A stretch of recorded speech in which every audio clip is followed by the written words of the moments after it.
enter a new crowd helps fill the Philharmonie de Paris. Until 2015, most world-class orchestras and soloists invited to Paris performed at the Salle Pleyel, an Art Deco concert hall near the Champs-Élysées in the upscale Eighth Arrondissement. Concerts were attended by a largely affluent and well-groomed crowd, middle-aged and older. Today, top-tier orchestras and performers play at the Philharmonie de Paris, a 2,400-seat concert hall in the working-class 19th arrondissement, on the capital's northeastern rim. Before the Philharmonie's January 2015 opening, there were widespread fears that Paris's classical music patrons would balk at traveling to a blue-collar area to hear music. "This was risky. I also was worrying about how they could bring the audience," said Christoph Lieben-Seutter, General and Artistic Director of the 2,100-seat Elbphilharmonie in Hamburg, Germany, which opened this year. "We were all asking, will this work? And it does," Mr. Lieben-Seutter added. "They really succeeded in getting a new crowd of people, also from their area, younger people. And they have very reasonable ticket prices. This helps a lot." Plans for a big Paris concert hall date from the 1970s. They were put on ice with the construction and 1989 inauguration of a huge opera house on the Place de la Bastille.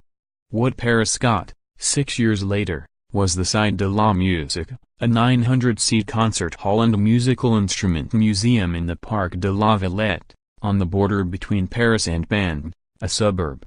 It took 20 more years for the Philharmonie to open next door, incorporating the Salle de la Musique. After the Philharmonie's inaugural concert, the New York Times music critic Anthony Tommasini wrote that, "From first impressions, the concert hall seems acoustically marvelous, though he noted that its true character will take time to emerge."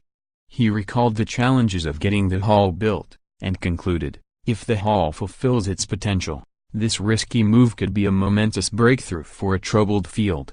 The complex would neither exist nor function without hefty subsidies." The new Philharmonie building, a sprawling edifice designed by the Pritzker Prize-winning architect Jean Nouvel overlooking the Parc de la Villette, cost €386 million, about $450 million, in taxpayers' money, nearly twice the original estimate. Mr. Nouvel has disassociated himself from the finished building, saying he was prevented from making a final set of modifications to it, and he is engaged in legal proceedings against the Philharmonie to ensure that those modifications are made and to establish that neither he nor his agency are responsible for construction delays and cost overruns, said Mr. Nouvel's lawyer, William Bourdon. For its everyday operations, the Philharmonie receives an annual tax-funded subsidy of around €40 million, according to its president, Laurent Bayle. It raises an additional €45 million itself, with sponsorship and space rentals generating about a quarter of that total, and ticket sales the rest. Ticketed activities attract about 1.15 million visitors a year and cover classical, pop, world music and jazz concerts, museum visits and exhibitions, such as the 2015 David Bowie exhibition and another dedicated to Chagall and music in 2015-16, music education workshops for school groups and young families, and conferences and talks.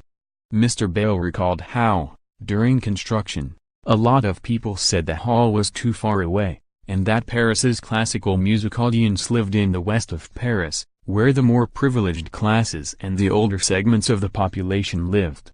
Classical music, he said, was characterized as an art that concerned mostly an elite, and mostly older people.